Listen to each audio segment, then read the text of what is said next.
Ting tong, achamannu, achamannu, achamannu. Translated from Malayalam to English, it means ting tong, daddy's home, daddy's home, daddy's home.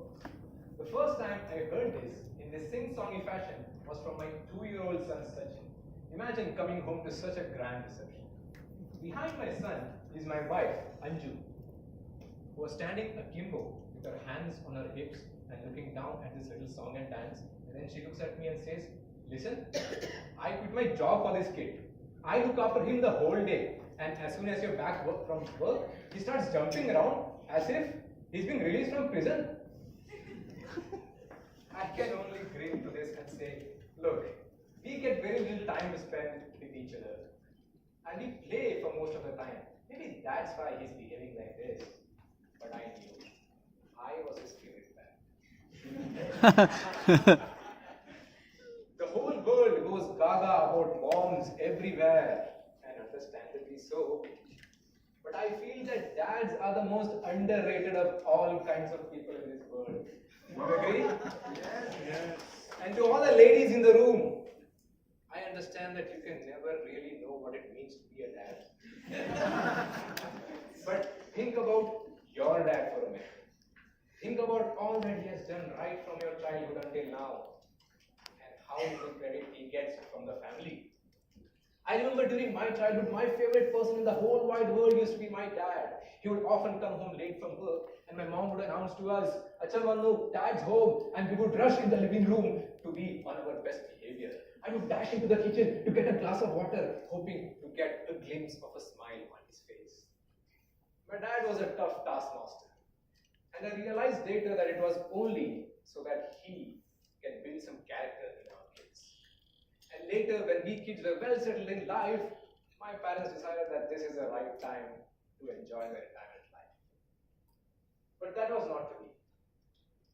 In February 2014, exactly 5 years ago from this day, I got a strange call.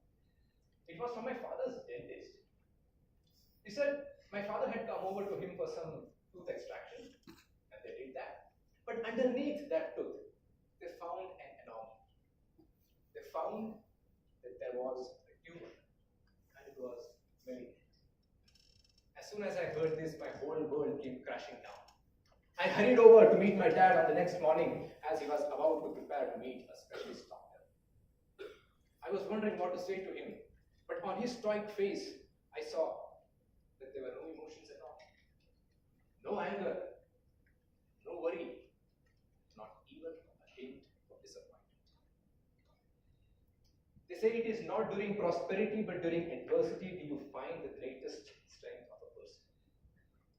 I understood that my dad was not showing any emotions because otherwise a deluge of emotions would flow from the rest of the family. The doctor said there is no time to waste, this thing can grow in the blink of an eye. And so we rushed for some treatment. He had a surgery and some treatment and some more treatment, and finally he was a survivor after 6 months. He was a victor who had vanquished veritable life-threatening disease, and I was mightily proud of him. And life was great again.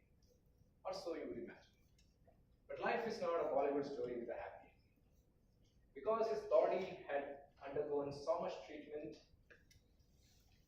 his body had grown weak, and he suffered a heart attack, and he passed away. My favorite person in the world was not in the world that we know of. As soon as I heard this, I walked into the shower and stood under the running water, hoping that my wife would not hear me, sobbing uncontrollably like a little child. I went over to the family, and not a word was exchanged between us. As I waited there, waiting for the final rites to happen, I heard somebody tell me, Acha Mang, that's home. I saw that they had just brought in my father's body from the hospital. They say there are 5 stages of grief that everyone goes through at their own pace. The first 4 are denial, anger, bargaining, and depression. I was going through these without even knowing it back then. I had turned into just a shell of my former self. Anywhere I go, I was there, but just physically. I was constantly lost in thought. Even my kid had stopped responding to me excitedly. Although my wife would tell him, "Acha Manu, Acha Manu, Dad's home, hey, Dad's home." But he would just look at me and say, "Hey, Dad." The fifth and final stage of grief is acceptance. Accepting that this is a new normal. And that is when I learned three important lessons in my life. Number one, why should I be sad when I think about my dad? I want to be happy when I think about him. I do not want to think about the last few months that I spent with him. I want to think about all the wonderful years that I spent with him before that. I do not want to think about accompanying him on the journey on the way to the operating theatre. I want to think about all the wonderful walk and talks that we had on the way to the bus stop. Because we are in control of the memories that we want to relive again and again. Lesson number two. In our lives, we never know what is beyond us after the next bend in the road. Whenever we hear of a tragedy, we feel this is something that happens to other people. This cannot happen to us. What happened to Ankita or the Jallianwala Bagh massacre? Do you think these guys expected it? No. My dear friends, we do not have a privileged position on this planet. In fact, our planet does not have a privileged position in this universe. So do not wait for a sunny day sometime in the future. Enjoy your days right now. And lesson number three. I realized that the best thing that I can do for my dad was to be an awesome version of myself. Starting with being an awesome dad for my kids, just like he was for me. Take the legacy forward. Armed with this positive attitude, when I get back home now, my son is exuberant. And I have a little 2-year-old daughter now, who is president of the Daddy's Home Club.